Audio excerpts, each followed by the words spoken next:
to our session on supporting local farm, fish, and food businesses. Glad to see you all here. And we have a nice sized group for some discussion, which we're hoping to get some conversations going today.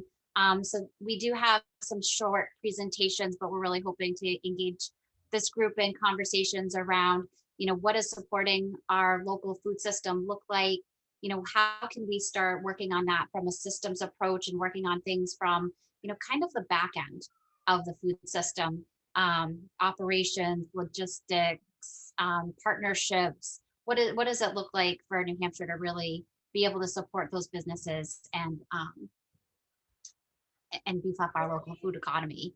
So our desired outcomes for today's discussion will be to discuss how networks support local food producers and discussing innovations to improve New Hampshire's food system to support farm, fish, and food businesses. My name is Jessica Gorhan. I am the part-time executive director of Greater Nashua Food Council, and I am also a food systems consultant. I've been working with New Hampshire Food Alliance and Kearsarge Food Hub, along with 6 other New Hampshire food hubs, on creating a New Hampshire Food Hub network. I have also been working with New Hampshire Hunger Solutions on improving school meal participation, especially around school breakfast. So I love the work I do, and I'm so happy to be able to work with so many of you that I see on this call. It really is nice to be able to follow your passion. And I'll turn it over to Lynda to introduce herself. She is our co-facilitator. Hi there, it's Lynda Brushett. I work with the Cooperative Development Institute, and you saw the little video that we did the other day. And so I work with some of the cooperatives in the state and elsewhere.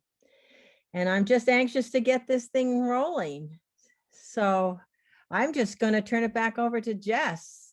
I think we were going to have some questions as to, what we've noticed in the world of late. I don't know how you want to handle that, Jess. I'm basically going to take some notes and kind of leave it to you. Sounds good. So to get us started and to get kind of those creative juices flowing, we are going to kick off our session today with a presentation from Seth Wilner. He is the Agricultural Business Management and Field Specialist with UNH Extension. After graduating from the University of Connecticut with a BS in Social Science in 1991, Seth joined the Peace Corps and lived in a village in Senegal, West Africa. It was there that he developed his passion for agricultural extension, teaching village farmers techniques to increase crop yields, soil fertility, and food storage methods. Following his Peace Corps experience, he enrolled in a master's degree program in soil science and agronomy at the University of Wisconsin. Seth joined UNH Cooperative Extension in August of 2000, although he came here as a soil scientist and began working with farmers on nutrient management topics. His career took a sharp turn into farm management. Seth became a certified educator in holistic management, working with producers on whole farm planning.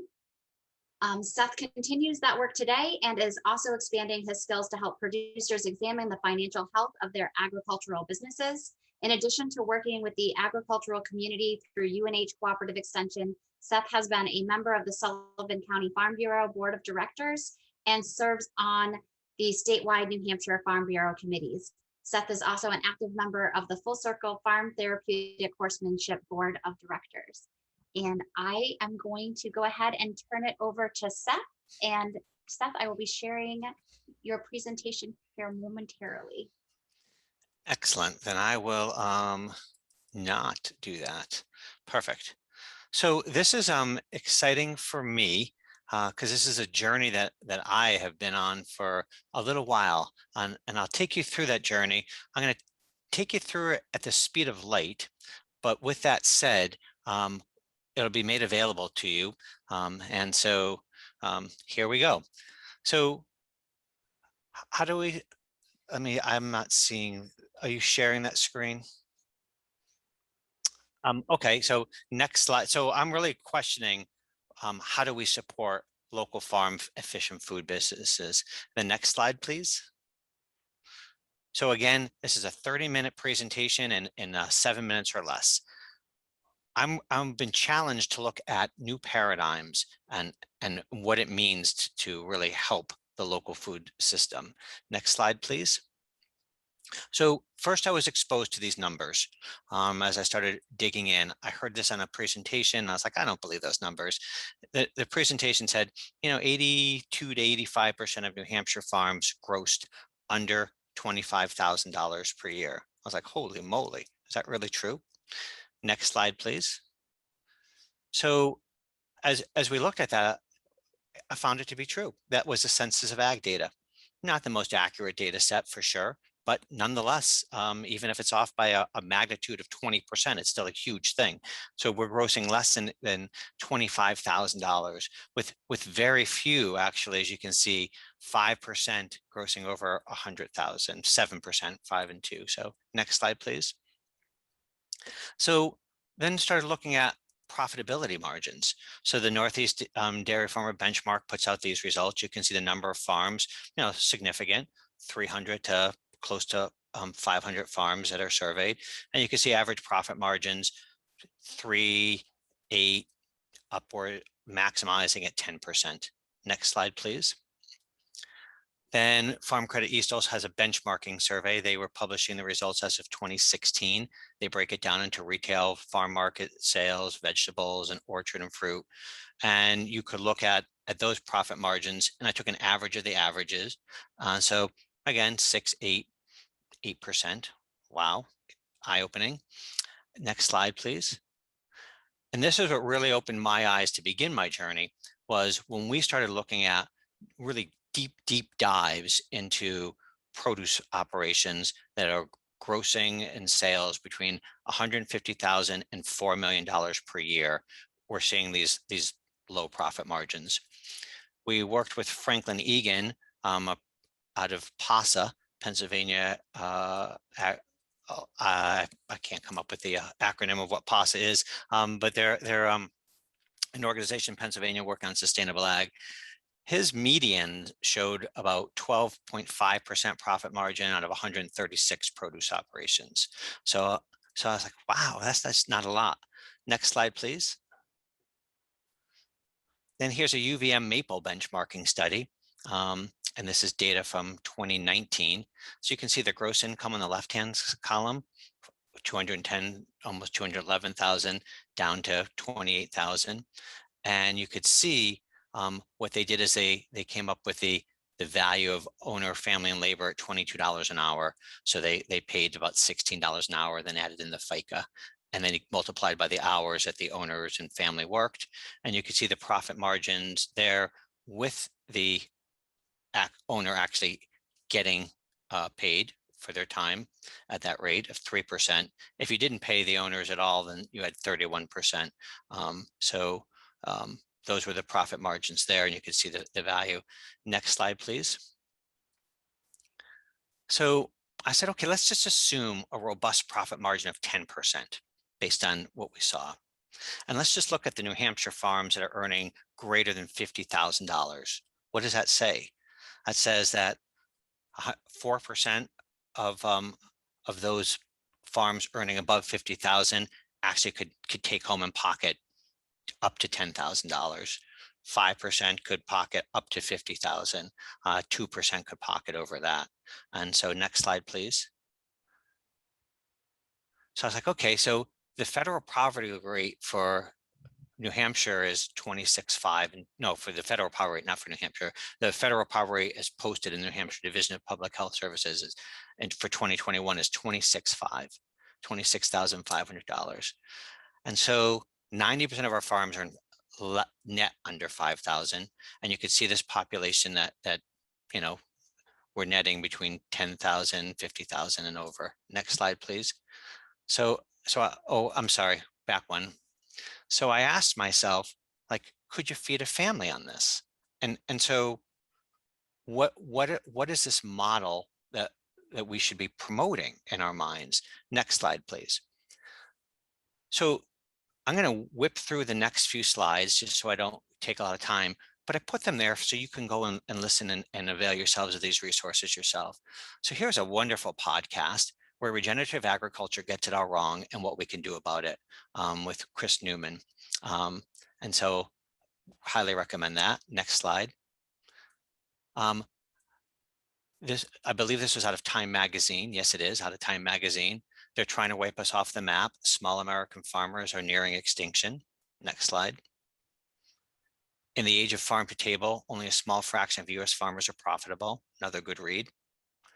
America loves the idea of family farms. That's unfortunate. This is a real interesting article. Next one, please. Maple Cooperatives, this is out of Vermont, are uniting, and so small producers are able to get market share by combining together. Next one, please. Small scale farming and farmers market solutions destined to fail. Another Chris Newman provocative argument. Next one, please. So what to do with all this information? Because I'm faced with, am I part of a problem when new farmers come and say, hey, can you help me get into farming?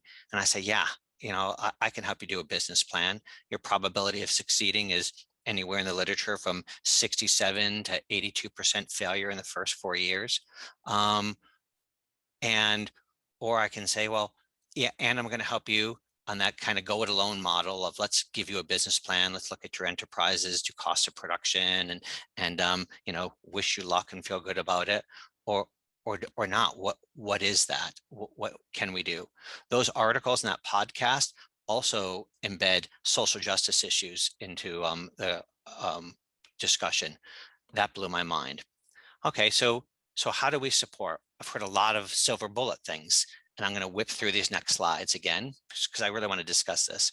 So farmers markets, farm to table, increasing your wholesale, aggregating, and doing food hubs. Maybe those are the solutions. Maybe we need a farmers market in every town. Don't know. Next one. Maybe it's home delivery. Maybe it's agritourism. Maybe you need to do value added and not just have raw products, but we add value to it. Maybe we don't have this diverse enterprise portfolio and we go on a couple, 3 or 4. Next one. Maybe we share labor and we look at labor cooperatives. Maybe we actually scale up and only the big actors can play. Maybe we scale down and we look at being able to go away from labor and mechanization. Maybe we just need access to more capital so we can buy more land. And so the answer is, hit it again, please. Well, it really depends on your situation. There is no one size fits all. So part of the answer, in my opinion, that I've come to see, next, hit it again, please, is we need data and numbers that are so sorely lacking on so many of the farms. And we need business skills. I mean, I'm biased to think that we need business skills more so than production skills, but that's my bias. I also think we need new paradigms. Next slide, please. So part of the answer might be cooperative ventures. It might be foregoing this vision of the farm as a sole family economic engine. So if the farm can net only $9,000, like net it, and our family budget is $50,000, and so we agree with our partner that the remaining $41,000 is earned off farms, and we go into this with open eyes and honesty and transparency, that's fine. But we find from the Farm and Rancher Stress Network that shame that you can't make a living as a sole farmer leads to depression, leads to suicide, leads to mental health issues. We have to tell the story differently. We have to be more honest. What is viable? Is it land commons? So we know that land is really hard to come by. So how do we actually potentially pool land if we really want small farmers? These are just part of the solution. I don't have your answer. Next slide, please. These new models, up and back, please. These new models and these new paradigms that I just mentioned. What is the research? Under what conditions do they work? So Three Rivers is a wonderful model, and we thought that it should work across the state. But the study, and Stacy's on, I saw that came out of looking at the food hub in the Kearsarge area, showed that it wasn't really viable. Nancy LaRoe shared with me their study about such a model in the Upper Valley, and that didn't prove to be viable for a variety of different reasons. So under what circumstances are these different models viable to help people make decisions? Next slide, please. And again. So not only is it new skills that I think producers need, business, database management skills that we saw were huge for online in the COVID pandemic. So it's not just producer skills, it's the ag service providers, the skills that we need and the collaborations we need to form in order to be able to really be of greater service to supporting local ag. Next slide, please. And again. So we also need, I think, this encouragement of consumers away from the nostalgic single source. Oh, it's not your sweet corn? Oh, I was really hoping it'd be yours. Isn't it good enough if it's Sullivan County sweet corn and farms pooled together? Or if, God forbid, Sullivan County neighbors across the Connecticut River by a stone's throw of Vermont farm, can't we be happy about that type of collaboration? So let's train the consumers. Okay, next slides, and with 3 more and I'm out. So one of the things that we stumbled upon was forming this Ag Viability Alliance in New Hampshire. So this Agricultural Viability Alliance is a group of 37 organizations from Vermont, Maine, New Hampshire, and parts of New York State. They came together because we were all realizing that there is such a dearth of direct technical expertise in farm management in the public, private, and nonprofit sectors. So we really wanted to augment that. How do we come together and how do we create this resource of tools, templates, build professional development? Next slide, please. So that parent organization got a $740,000 grant from Northern Regions Boundary Commission, and they funded 7 projects.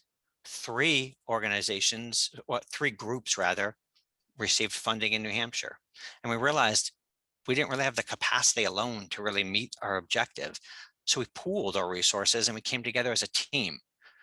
And so these are the teams you can see on it: Farm Credit East, and Yankee Farm Credit, Land for Good, and CAD-ATRA, Cooperative Extension, Community Loan Fund, Center for an Agricultural Economy, and New Hampshire Ag Mediation Program. Not only are we able to share resources, help more farms, but the thinking, the creativity, the problem solving has just been huge, and the inspiration has been huge. And whereas at least I, for one, have felt like I'm in a tidal wave of greater demand than capacity, now we have people to share it with. Final slide, please. And so these are the things that we're reaching out to try and help farms with. So the whole gamut of farm management, absent really the legal focus. But so that's the journey I've been on. And I don't really have answers. So I'm really interested in this discussion. How do we help support in a viable way the local farm, fish, and food business? I don't think that the current model of go start a farm, you'll be successful, and we'll have a lot of local food and be able to feed the New Hampshire citizenry by 2050 is going to work.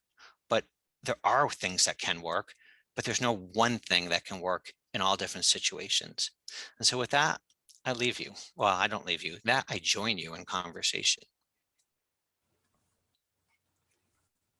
Thank you so much, Seth, for all of your insight to this topic. I think it is huge, and it's a lot of those same questions that you and I discussed on the phone as we were getting ready for this presentation, and things that I'm asking as we're working on the New Hampshire Food Hub network, and really making sure, how is this viable? I mean, it was a silver lining in the pandemic that people started doing direct to consumer, and that so many of the hubs and farmers were able to do curbside pickup or direct to consumer deliveries to their home, and really make sure people were getting food safely. And we all know that people will fall into their I want to say old habits, but maybe that's not the right term, but they'll go back to the grocery store and they'll start shopping again. And we might start to see that decline happen in local food sales. And, thinking about these topics, how can we prevent that? How can we support our local farm, fish, and food businesses to make sure that they don't really feel the impact of that shift, that we can continue to support local food through improving our systems? So we're kind of leaving the questions part open because we just want to hear from you. Like, what are your thoughts? What ideas do you have? Like, if you could, wave a magic wand, what would our food system look like in New Hampshire? And we have about 36 people on here. Maybe, should we maybe have some of these discussions in breakout room? Do it a little bit, a smaller group?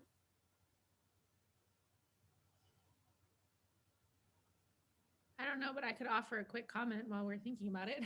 Sure. I think one thing that would be really helpful is if different grocery stores or outlets all used the same models for how they purchase. Like I went to like Hannaford's once and say, where do you get your seafood? And they said, oh, we'd love to have a local, but you have to sign up for this traceability thing and that costs money.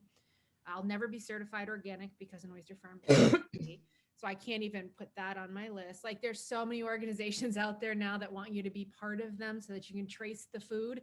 And it's like on my tag. I got it this morning at 7:30 and now it's here. So I wish there was a more streamlined process for that because it's just me going to every single store saying, do you want my oysters? Do you want my oysters? And I'm supposed to be on the farm and. I wonder if we could do what Laura did there and people that have a comment, if you could just make a quick one, like 30 seconds and very quickly snap, and see what these are. And then rather than to break in, we don't have a lot of time. And then we, so can we do that? And I'm seeing Andrea, she's underneath me and this thing. I'll just, I'll point out some people and then you can all jump in. 30 seconds, Andrea. Yeah, Seth, that was a great session. I would love to see the full 30 minutes because I'm very intrigued with just the 7, but I like your attitude and I love your humor. So I think what we really need to do to keep this local foods momentum going like we all saw last year is we need to remind the consumer. I'm doing it right now in my intro to signups to my new mailing list. We have a new website. We need to remind the consumer that last year we dramatically decreased the supply chain from producer to consumer, and it was really successful and it benefited both the New Hampshire economy, the farmers and the fishermen. And so in order to continue to benefit them as they did get benefited last year, we've got to keep that supply chain small, which means buying local. So there's ways, I think, to play on the momentum that the pandemic inevitably produced and, kind of educate the consumer that this is really where we need to be now. Now you see that if you reduce the supply chain, you're supporting local farms. Local farms are seeing, growth of double sales. Like Seth, I think if you had done your figures, and I don't think those figures included last year for gross sales for farms, did they? Yes, in the UNH study, we had last year's figures. Capital debt was huge as farms went to scale up. So debt was a big thing impacting net profit. So debt had an interest on that debt actually. So debt had a huge. Okay. But farms did do really good. Yeah. So okay, Andrea, you're saying coming down hard on consumer education. I'd like to switch over to Kate Donald. Do you have a comment, Kate? I sure do. So many, but I'll try to keep it. I'll try to share. You got 30 seconds. I don't have quite the timer, but Bing. Okay, so I'm Kate from Stout Oak Farm and Three River Farmers Alliance, and just briefly on the farm, we did see a lot of growth and new interest in customers buying local food from us, but our profitability was about the same as previous years because our labor costs went way up to match, kept pace with those new sales because we were managing an online store and packing orders and doing all the things. Hopefully this year we'll find some efficiencies and get a couple more % in profitability. At Three River, our growth was massive because we launched a whole new side to the business. We had been distributing to wholesale restaurants and wholesale buyers, retailers, et cetera. And we launched the home delivery thing, and that has been crazy. Of course, we don't know what the future of that market looks like. But one thing we do know is that we created new access points for a lot of people and different access points for a lot of customers. And many times during the year, not just in the winter, demand definitely outstripped our supply of local products. So there, I think in this whole question of, whether the model of aggregating and distributing and collaborating, farmers doing that together, there's a lot that needs to be worked out about whether the model is going to work for the long term. But I do think that there are opportunities. I know that there are opportunities in our region for more farmers to be supplying the river specifically, but I think similar collaborations can be happening around the state. So you're talking about collaborations, we got among farmers, consumer, and that would be somewhat sharing of markets. Someone else jump in here quickly that's in the business of doing this. Go ahead, Alan. Yeah, I would say it's reach out and tell your story repeatedly to the consumer. Don't bang them on the head, but help them understand the impact they are having. All those new faces and all those long-term faces, make sure they understand the impact they're having, but also make sure that they understand the work that's involved behind the cost that comes with the seafood or the row crops or the livestock. So they start to feel almost like a partner in your success. The more people know and the more it's presented, and I know this takes work, they grasp, they can better grasp. That's only one tool, but don't assume they know. Take the time and don't assume that you've communicated. Make it an ongoing process. Thanks for coming in. Boy, we've had a great season with X. Or, here are some of the things that we did to bring this local food to you during the pandemic and make it available to you now and for the next crisis that we're going to have to deal with. All right. How about another direct farmer that's in the business of selling direct to consumers? Quickly, bing, bing. We don't have any. Do we have any farmers on the thing here? They are probably all out planting because it's 50 degrees out today. And what we learned with the New Hampshire Food Hub Network is that if we want to talk to our farmers, we have to make ourselves available at 7:30 at night on a Thursday. All right, I'm going to call on Charlene Anderson. I can speak a little. Okay. I'm an aspiring farmer. I've been looking for land for several years, and that's consistently, I've been attending things like this and part of NOFA and all kinds of things around the state, just trying to stay plugged in and learn and learn and learn and learn so that I can not be one of those people that fails once I start. I don't want to start something without every possible weapon in my arsenal that I can use to make sure that I'm not one of those people. And one model that we're working on in Amherst is an agri-hood model where it's proposed to be a 66 unit development where 1% of each house sale or each lot sale goes directly to the farm. There was also, as part of the development, an outlet for selling the produce because you've got to have 80% of your produce sold before you ever put a seed in the ground, or you might as well not bother. And so that was something that I pushed for hard, was to have a farm stand. That was something the developer didn't really understand the value of. And also the future of the development, every time, not only the initial sale of those houses, but every time they resell, 1% of the resale cost goes back to the farm. And there's also a mechanism for banking your time equity for everyone involved with working in the farm, so that you have an outlet for retirement eventually. Yeah. So if you spend time on the farm, you have equity in the farm, and you can cash that out when you leave the farm. Sorry for interrupting. Maybe if you would put a note in the chat, this agri-hood concept is quite interesting. Super cool. I'd like to call on Brett at the Warner Farmer Market and get your Lynda. Yeah, great. Thanks. Thank you for that. One thing that I've been thinking about for a while now is not having enough year-round production. I think we gained a lot of customers over the past summer. We certainly saw our sales in May being the high point, and it's slowly dropping off from May, where we saw a 200% increase in sales. But we'll see if a lot of those customers return. There is a seasonality here to local food, but there seems like there's a lot of market potential still for producers that want to join in growing more in the winter. And I know like we could, we cannot source enough local stuff in the winter at all. Yeah. And I wonder how many of those customers are going to come back now that they've returned to, heading to Market Basket and the supermarkets. When they started, they came to us for a while, but they got tired of root vegetables. And so they, we ate a couple months there without any greens. And I think if we had held those greens, maybe we could have held the customers as well. Maybe through this collaboration and communication that we're talking about, we could facilitate that. I do want to call on Charlene, since you sort of sit above, sort of in the financing and the ag financiers and so forth. And I'm wondering what you're seeing.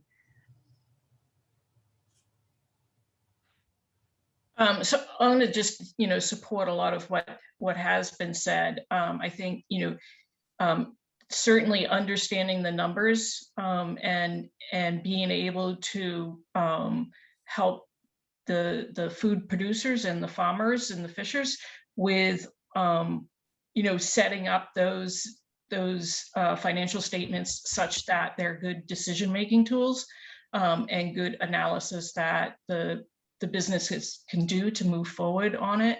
I think the other thing that really we could benefit from in the state of New Hampshire is understanding more about when you're starting a food business, not necessarily a farm. I think there's a lot of resources for farmers, but there's not a lot of resources for food producers in New Hampshire. What does it mean to start a commercial kitchen?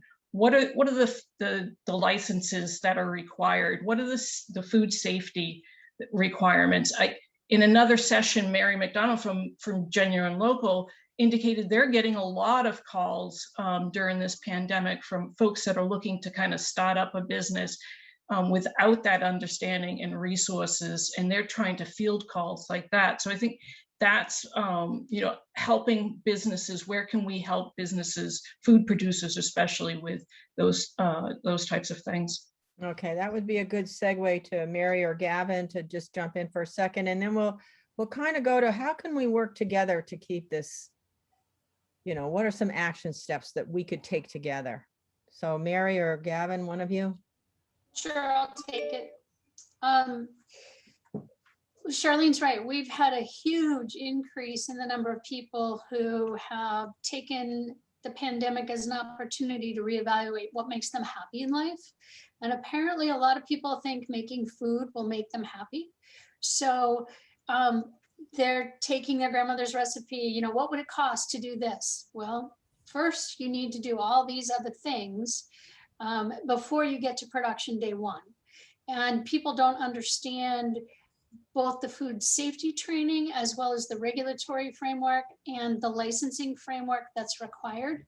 And unfortunately, as good as Cooperative Extension is in many ways, we in New Hampshire have not invested in food safety and food business development expertise on Extension staff. As a business, we've been really lucky to connect with UMass, who has made that investment and has a team of really, really sharp individuals that are trying to get the word out.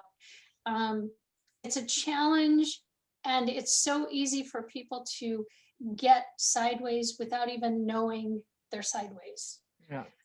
So the whole regulatory piece is another element to it. Yeah, you make a good point there, back to Seth and the Extension folks in the room here.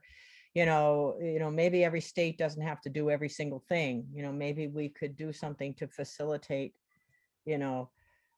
more cross university, stuff.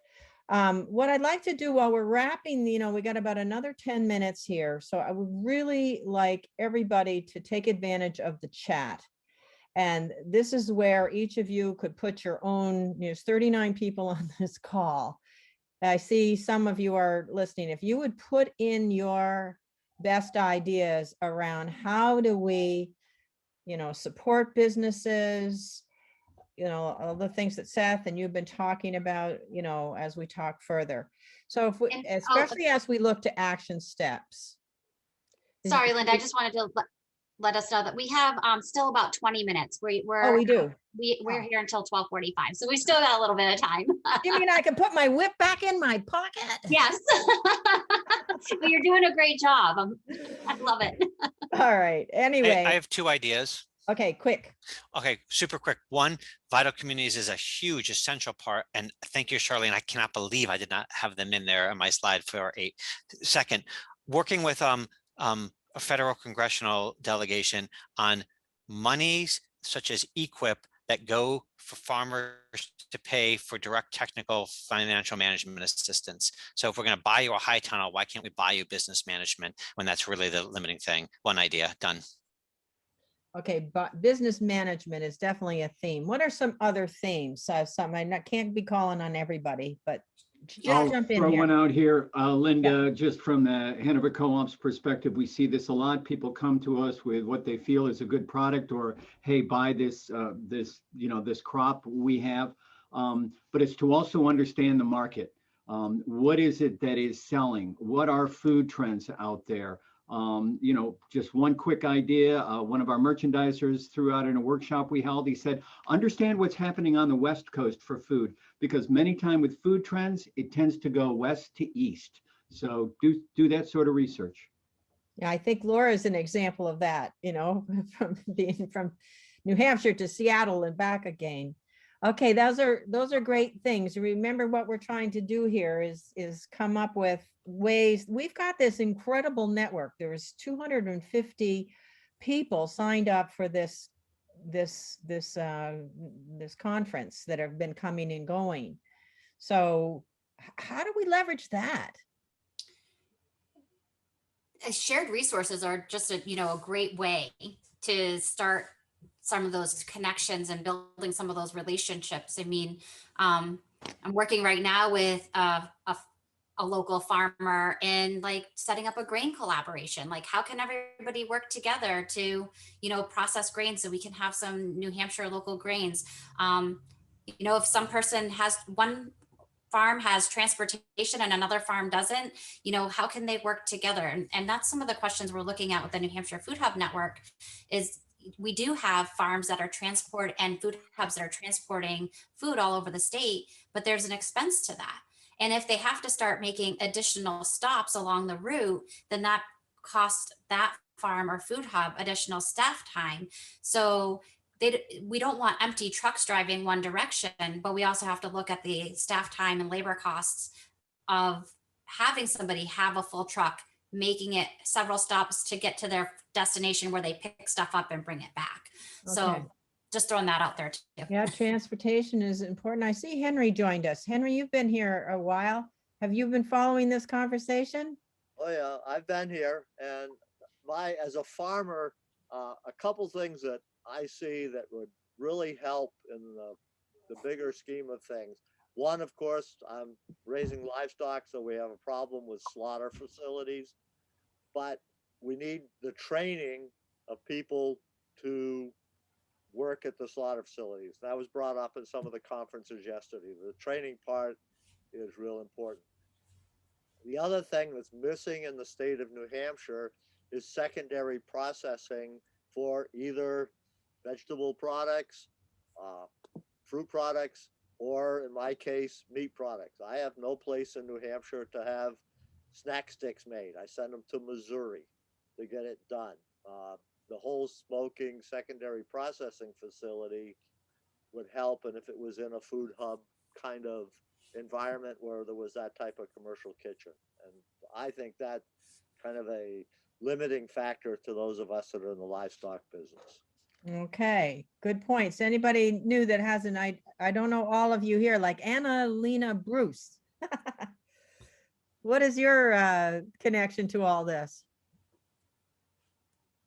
I'm a researcher and I'm focused on farm viability. And so I'm really interested in market models that kind of what Seth was talking about, aggregating products from multiple farms in a more cooperative manner that might make sense because we have such small farms in the region. So looking at more cooperation and kind of building off of the adaptations during COVID to expand on those. Okay, I like all this cooperative stuff that's rising to the surface. Thank you. Somebody else jump in here. I'm just going to call on you.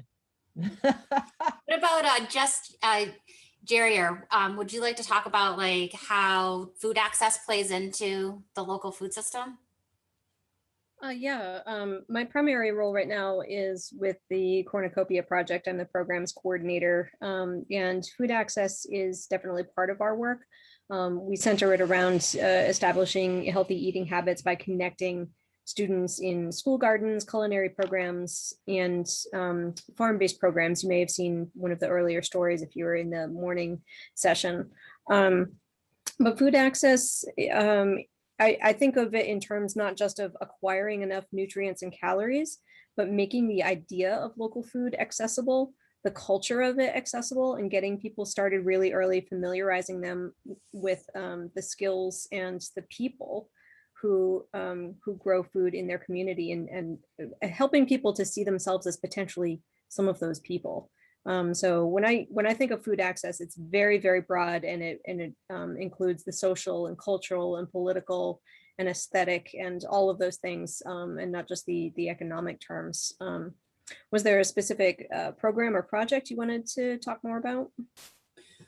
One of the things that has come up through some of the conversations around the Food Hub Network is how does gleaning fit into the system, so that we know that a lot of our gleaners are using their own vehicles to travel around the state and pick up food from farms. Farmers are a lot of times, because of insurance purposes, harvesting on the farm. So they're putting labor into food that will be donated. But we've been just kind of brainstorming that thought about, what does that look like? You've got me thinking that at this time next year, maybe for the next statewide gathering, we could have a roundtable or a session on gleaning. I actually have just inherited a huge download of folders for New Hampshire Gleans, and I'm looking at the data that was collected last year on the needs of gleaners, including some of that infrastructure you mentioned, vans, cold storage facilities. And I really feel like gleaning can be one of those programs. There are several that connect the needs of farmers with the needs of infrastructure and advocacy and education.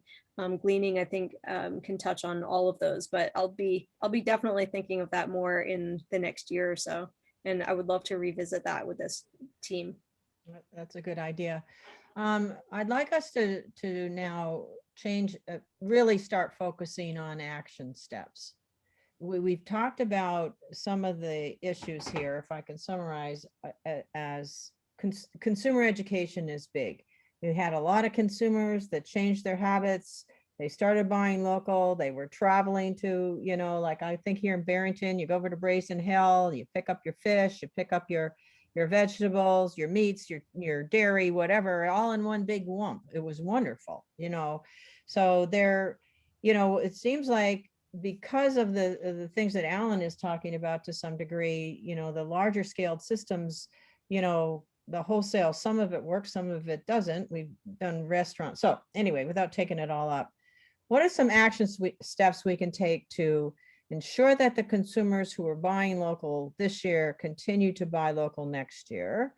Longer term, I'll get you to a second there, Eileen, just a sec. So consumers, how do we keep them motivated and engaged and educated? This whole thing about aggregation, gets to what Kate is doing and Andrea is doing, and what do you call it, that just talked, to some degree, Brett and the folks that, in the hub work that Jess is doing. How do we really expand upon that? So there's that. And then there's the whole issue that has been raised around the processing and of course what am I trying to say? The financial, technical, business planning kinds of support and regulations. I think those are the things that we pretty much talked about just now. So let's just sort of pick them off. I'm going to start with Eileen, who raised her hand here. And if you do want to do this, raise your hand or something like that so I can see you. That'll. I can see people too, Lynda. So go okay, ahead. so let's call on, but make it quick so we can get around. We're looking for action. What can we do independently and together? I think to retain the customers that you gained last summer and to get more, I think you should approach both WMVR, WMUR and New Hampshire NPR, I think they would be very sympathetic to this. And if you explained what you're trying to do and what the vision is, and give the public some idea of how little food is grown here and what a big difference they made last summer. And if they did just a little more this summer, we could be growing towards our own resiliency. Okay, that's definitely something that can be done. That's kind of like what Alan's forte is and others in here. So a communications, we need a communications team and a strategy group to sort of connect the messages. All right, next. Absolutely. Seth Wilner. So I have failed if we walk away thinking that there is a silver bullet and it's aggregation or whatever. So there is no silver bullet, and non-profitable farms cannot sustain and support a local food movement. Grassroots action to push pressure on for more direct technical service in business management, which is legal, labor, financial, the list goes on. But put pressure on the existing organizations, put pressure for funding on political organizations. Okay. All right. Andrea. Other hands. Oh, Andrea, you're muted. Andrea, you're muted. There you go. I don't do well unmuted. Peggy Misdom is the woman at NHPR, and what she's been doing is giving any local food organization the nonprofit rate for underwriting, and it's $45 a pop for when they mention your name, 30 seconds, and that is the nonprofit pricing that Peggy's willing to do for local foods folks. Misdom is the name. I can put it in the chat.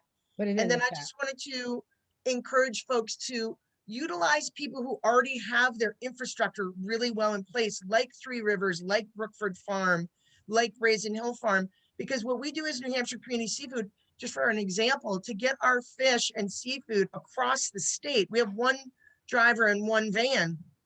We contract with Brookford Farm and pay them to deliver food to outreaching places in New Hampshire that wouldn't be on our typical delivery route. And that really works well. And, you know, there's a lot more collaboration going on with farms and fisheries folks and everyone here in New Hampshire who's a producer. The collaboration is really key, and it helps with your net profits as well. Okay. That's great. Someone else? Other comments? Annalena. I can jump in. I think like one of the important solutions to just keep in mind is what we need is political and policy change to level the playing field and make these options more viable. But within the kind of here and now immediate things we can do as a researcher, I'm trying to leverage, you know, federal grant funding to advance some of these initiatives. And we're working on a number of grants doing consumer research to find ways of kind of expanding the customer base and learning ways that we can kind of meet farmers' needs and connect with where consumers are at through some of the initiatives that I know a lot of people are working on. So I would love to collaborate with anyone interested that is working in kind of the area of aggregation, distribution models, and also who might be interested in learning from consumer research that I'm leading. So please contact me. I'll put my email in the chat. Throw that in the chat, that availability. And Aaron? Yeah, I just want to highlight Edith's comment about the language that we use in talking about consumers versus talking about eaters or co-creators. And I think to Seth's point and Annalena's point, what we need is for people to become more active creators, participants in our food system, not just choosers or consumers, because I think that, you know, maybe a shift in the language and how we see ourselves and talk about ourselves can encourage more action and involvement and participation. I think that goes to the sort of the marketing wisdom that we have, is that the consumer you have or the eater you have or the co-producer you have is the one you need to keep.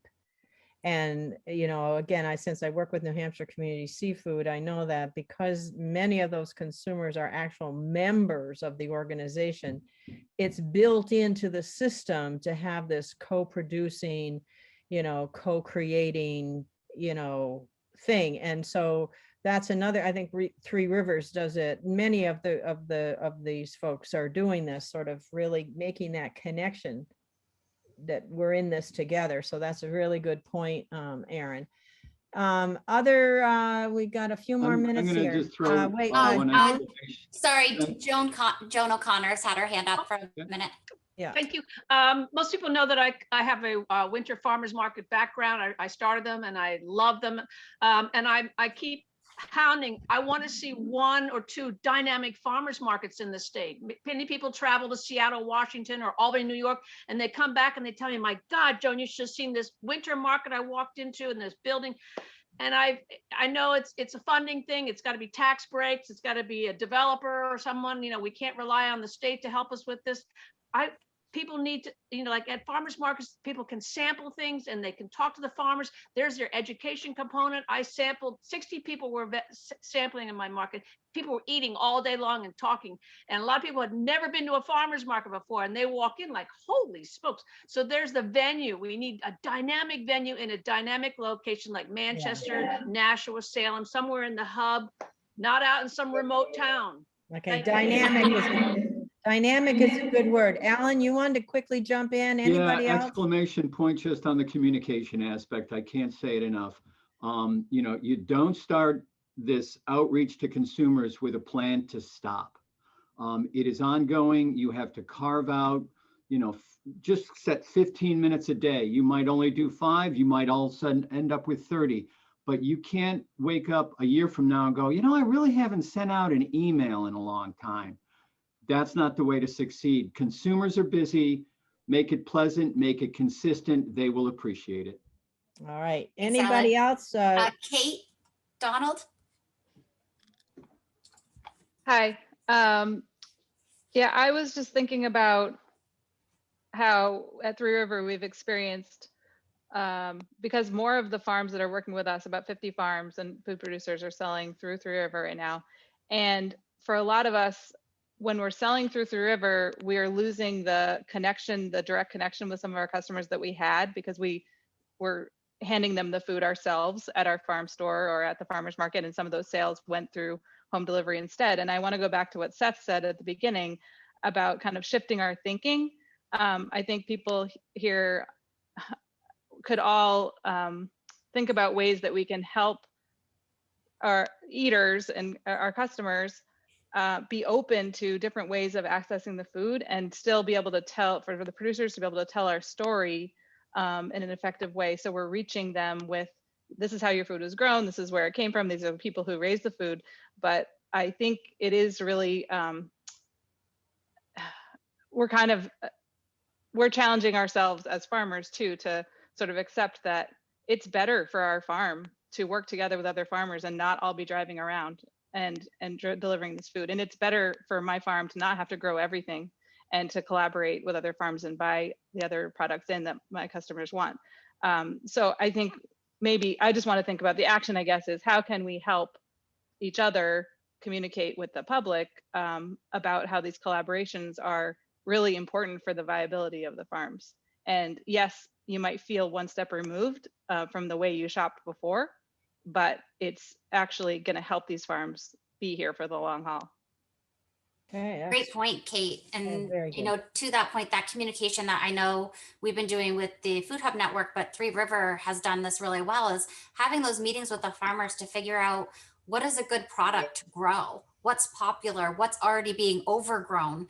How do you get into, if you're a new farmer, what is the product that you grow? It would be good if we knew what the gap was in order to fill that. So I think that's, to Annalina's point, maybe some of the work that we can do, like researching that way, but also communication between farms and food hubs as to what's selling really well. We had a good conversation during our virtual happy hour, and, like freezing berries, because berries only have like a short shelf life. So can we freeze berries and get more berries up in New Hampshire? The food hubs are searching all over the place for butter. So can our dairy farms start churning out some butter for us? What are those products that we can get out to fill the gaps that we have in New Hampshire and in our New England food network? It sounds like we need to figure out how to leverage this network a little better so that it's toward more concrete kinds of results, whether it be butter or it be communicating messages or facilitating aggregation or, getting the word out on business planning and financial kinds of assistance and work. It sounds like that we could figure out, I mean, we've obviously got everybody already on the table. Yeah. Other I have, ideas? One more comment from Eileen, and then we'll have to wrap it up. Subcommittees, subcommittee on marketing and communication, subcommittee on transportation. I'm coming back with empty trucks. I could be hauling product back to Manchester. Get a hub in Manchester, I'm hauling back empty all the time. There's got to be a lot of LTLs going on out there. I can't be the only one. And the business thing, business subcommittee, partner with UNH Paul College. They would jump all over this. Okay, Eileen, would you put that information in the chat, please? All right, Jessica. All right, great job, Lynda. Wouldn't rather co-facilitate with anybody else in the world. This was a lot of fun. I appreciate everybody's feedback and comments. This is really helpful, and I hope to continue to engage all of you in this conversation as we move forward, because you know, we have to break down those silos, so to speak, and all of us working together to solve these problems. You know, they say many hands make light work. So, and we've got a heavy lift ahead of us. But I love the energy behind this. Thank you all for attending, and